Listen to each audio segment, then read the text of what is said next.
Hello thinkers, welcome to our channel. ఇప్పుడు నువ్వు video చూసిన ఫోన్ కానీ,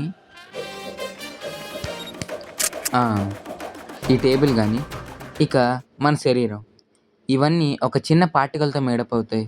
కానీ ఆ పార్టికల్లో ఒక పెద్ద ప్రపంచం ఉంది.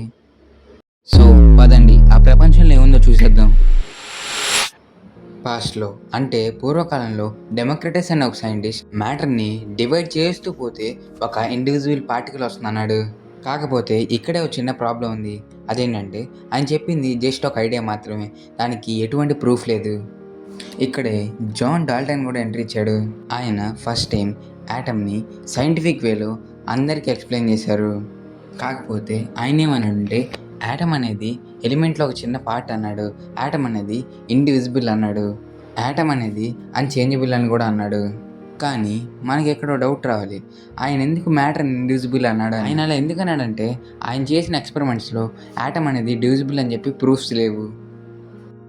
వెయిట్, అంటే ఇక్కడ అర్థం ఏంటి? యాటమ్ అనేది ఇండివిజిబుల్ కాదు అంటే యాటమ్ అనేది యూనివర్స్లో స్మాలెస్ట్ పార్టికల్ కూడా కాదు.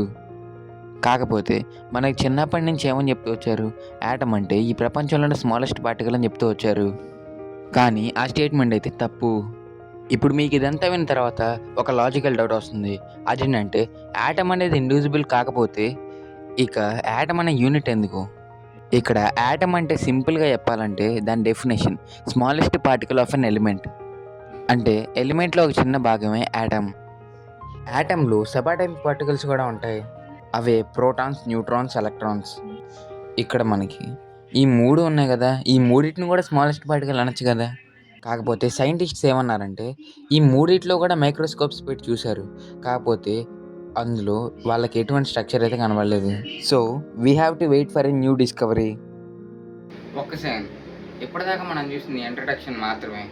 అసలు యాటంలో సబాటమిక్ పార్టికల్స్ ఉన్నాయని తెలిసే, కాకపోతే అక్కడ పాజిటివ్ ఛార్జ్ ఎక్కడ ఉంది, నెగిటివ్ ఛార్జ్ ఎక్కడ ఉంది, ఇంకా జేదే థామ్సన్ ప్రొవైడ్ చేసిన వాటర్ మిలన్ థియరీని, వీటన్నిటిని మనం నెక్స్ట్ వీడియో తెలుసుకుందాం.